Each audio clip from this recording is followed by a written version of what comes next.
ہمارے یہاں بہت سارے لوگ سودی کاروبار میں ملوث ہیں، اور ایسے لوگ حقیقت میں صرف پیسے اور لالچ کے دلدادہ ہوتے ہیں۔ سودی کاروبار کرنے یا پھر حرام کمانے والوں کو یقین جانیے چین و سکون نصیب نہیں ہوتا ہے۔ لوگ یہ سمجھتے ہیں کہ صرف زیادہ پیسہ کما لینا ہی سکون کا ذریعہ ہے۔ میرے بھائیوں، حقیقت یہ ہے کہ پیسہ کم ہو یا زیادہ ہو، اگر وہ حلال طریقے سے کمایا گیا ہے تبھی انسان کو راحت، چین اور سکون نصیب ہوگا۔ ایک مسلمان اگر اللہ کے حرام کردہ راستوں سے رزق حاصل کرے اور پھر یہ سوچ لے کہ عزت اور سکون میسر آ جائے گا، یہ حقیقت میں اسے چین و سکون میسر ہو ہی نہیں سکتا۔ سودی کاروبار کرنے والوں کو اللہ رب العالمین ذلیل کرتا ہے، اور یہ انہیں پتہ بھی نہیں چلتا، کیونکہ یہ صلاحیت بھی اللہ رب العالمین ان سے سلب کر لیتا ہے۔ شریعت نے جب صاف طریقے سے سود کو حرام قرار دیا ہے، اب اگر کوئی ہزار بہانے بھی لے کر آئے تب بھی اس کی حرمت نہیں بدلنے والی۔ بہت ساروں کو یہ شکایت رہتی ہے کہ ہم جو کاروبار کرتے ہیں یا کوئی بھی بڑا ہمیں اگر کاروبار کرنا ہے یا بڑی تجارت کرنی ہے تو بینک سے قرضہ لیے بغیر ہمارے ملک میں یہ کاروبار یا یہ تجارت نہیں کی جا سکتی، یا اگر نہیں کریں گے تو ہم معاشی طور سے کمزور ہوتے چلے جائیں گے، اور جبکہ اغیار اس سے فائدہ بھی اٹھا رہے ہیں۔ تو میرے بھائیوں، ہم ایسی صورت میں کیا کریں؟ تو ہم کیوں پیچھے رہیں؟ اسے لوگوں کا یہ آپ دیکھیے، ان کا یہ سوال ہوتا ہے کہ ہم پیچھے کیوں رہیں؟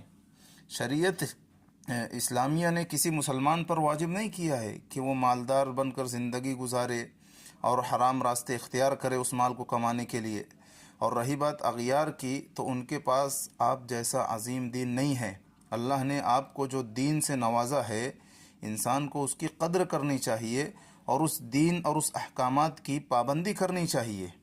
اور دوسری چیز یہ ہے کہ جو چیز اللہ اور اس کے رسول کے خلاف اعلان جنگ ہے، ایک مسلمان کا اس میں ملوث ہونا اور پھر اس میں برکت کی امید رکھنا، کہ اس کے لیے مناسب ہی نہیں ہے کہ ایسے کاموں میں اللہ کی رضامندی، چین اور سکون یا پھر دنیاوی کوئی اور یا اخروی فائدے خصوصی طور پر وہ تلاش کرے اور یہ امید رکھے کہ اللہ رب العالمین اس سے خوش ہو جائے گا۔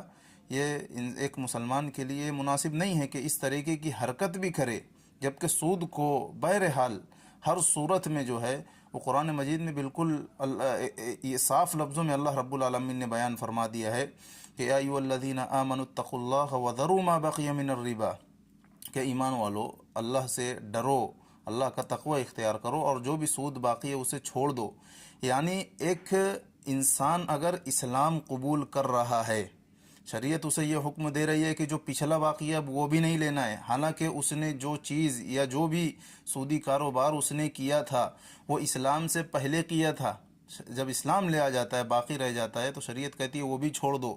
تو ایک مسلمان کے لیے کیسے مناسب ہوگا، کیسے جائز ہوگا کہ وہ نئی ابتدا کرے سودی کاروبار کے لیے، یا سود لے دے، یا اس میں کسی طریقے کی جو ہے وہ معاونت کرے، یا پھر اس میں یہ کمائی کے ساتھ ساتھ وہ اللہ رب العالمین کی رضامندی کی امید بھی رکھے۔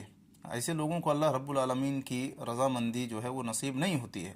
اللہ سے دعا ہے کہ ہمیں سودی لعنت، سود کے لین دین اور اس کے کاروبار اور اس سے جڑی ہر چیز سے اللہ رب العالمین محفوظ رکھے۔ آمین۔